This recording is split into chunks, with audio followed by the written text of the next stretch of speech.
Hello and welcome back. Today we are looking at CL, crude oil. But before we dive in, I would like to say I'm not a financial advisor and this is not financial advice. So CL is largely trendy. It has a lot of trends to it, and this is a breakout of the breakout trade to catch the trends on CL. So CL is crude oil. It's $10 per tick. And what we're after is a 2-to-1. So I am targeting 60 ticks and risking 30 ticks. So let's go ahead and cancel this out and show the entire setup from scratch here. And just so we can answer any questions about the indicators, I'm just using these indicators as a global session, the London session into New York and so forth. And this is the indicator that I'm using. This is actually a seek and destroy profile, which tells you kind of the price action for the day, if it's going to be more consolidating or more of a trend-based price action. I don't even really use that for CL. All I'm using is basically it's global sessions. That's all I'm using. So when I wake up in the morning, come to the charts, it's usually around 7 or 7:30. So this is the kind of area that I'm looking at right here. And right now we can turn off this so it's more clear. So what I'm trying to highlight is the highs and the lows of the London session because I'm trading the New York session. So I come in here and I mark off the high and then the low. All right, and then I carry this out horizontally. And for better measure, I come in here and I try to locate the imbalances or the fair value gaps. So this is a high one. On this day it was a little weird because there wasn't one right in the center. I like to locate one in the center as much as possible. This was not a fair value gap or imbalance, but there's one down here. But yeah, I try to locate one in the center. And actually, this is probably a better one here. So you just have to look closely at these. But I like to locate, like this one would have been nice if this wick wasn't here. Would have been roughly right in the center. So these fair value gaps only serve as kind of like a marker as to where price is going and so forth. So you can see like if they were quickly violated in one direction. So it's just like almost like a land marker. So if price is, and you can measure against price with it. And then you have kind of like a secondary backup with the top and bottom of the range as well. So as you can see, right around 8:55, 9 o'clock, and this was Friday, the price broke out, right? And it violated not only, so it went up and it kind of bounced off that upper fair value gap. It kind of flirted around with this bottom fair value gap or imbalance, and then it finally broke the bottom, and then it also violated the bottom range that we marked off early. So this is the number one like thing that I'm really looking for is an energetic move after the breakout of the range. Sure, the fair value gap is a good indicator, but what I'm looking at is the range. And we have this energetic candle come in on the 5-minute candles. That's why I trade on is the 5-minute. And then that's telling us, yes, it wants to go in this direction. And like I said, I'm targeting a 2-to-1. So I'm targeting 60 ticks. And you can see this was a live trade on, this was actually a demo trade on Friday. But you see how late I get in on this trade, not on this bar. I like to drag the risk to reward profile over a little bit so it doesn't get in my way. But where I entered was roughly in this area on this retracement back up.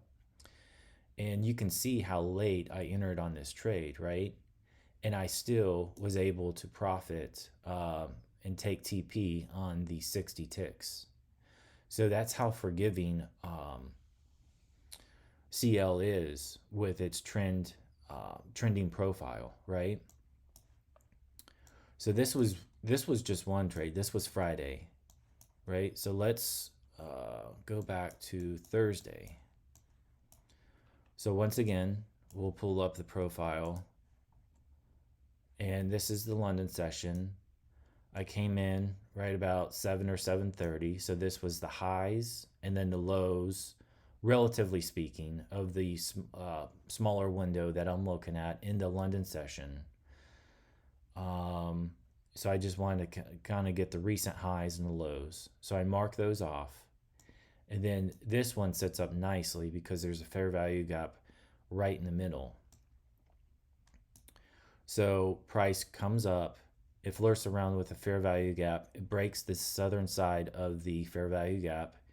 You could have taken this trade. This is an energetic bar coming off the bottom of that fair value gap. So that could have been one entry. But the entry that I actually took on this day was the range. And that's usually what I take, is the range. And once again, this was a sim trade for me as well. And I believe I got in on this candle here on the retest of this range. So that was a very good entry. And once again, TP hit on this 60 ticks. So that's these 2 days were pretty straightforward. Thursday and Friday, those were very nice trading days. So Wednesday, as you can see, I want to showcase this because this is actually what is called this area down here is what's called a turtle soup. And you got to be careful on this because you got to allow time for like the crude oil to set up in the morning. So this was an 8:30 break with a turtle soup. So it's still a little early. The stats that I've been tracking for the past like 2 months or so says that a turtle soup happens approximately 48.72% of the time. So about half the time. And then some other stats is the start of the trade is usually around 9:43 a.m. and that's Eastern Standard Time. And the length of the trade is around 30 minutes. So that's length till completion of 60 ticks. So that's some of the stats that I've been tracking on crude oil. Now that start of the trade of 9:43 a.m. Eastern Standard Time, that is usually when it breaks the fair value gap and or the top of the range with an energetic bar. That's what I'm tracking there. So approximately half the time, it will give a false flag or a turtle soup, and you have to sit through that. So approximately 9:43, so after 9:30 and before 10, it's liable to break out. And you can see that where it happened on this Wednesday, where it broke out with an energetic bar. It did actually retrace the area on, if you can see it here, on the second bar, it retraced. And that's something that I've noticed with crude oil is it likes to have heavy retraces. So be careful with your stop losses. But this would have been a great entry with the top of the top of the range bar there, retrace. And so that's kind of the trade setup. So it's a breakout trade setup. And so when you wouldn't want to take this trade is in a consolidating day. So say if it spends too much time within this range and it's way past 9:43, it's maybe like 10 or 11, and it's still consolidating within this range, you wouldn't want to take that trade for the day. So some trends within this pattern, you can you can almost recognize quickly, like Thursday and Friday were almost a carbon copy of each other. Um, Between like the 9 o'clock and 9:45 session or time frame.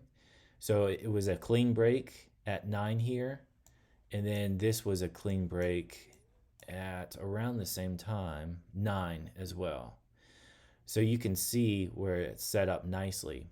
Now, sometimes you'll notice where the London session was actually more aggressive with its trend based on the session, and then New York session was a little bit lackluster. Say that's 1 week, and then the next week will likely be the opposite.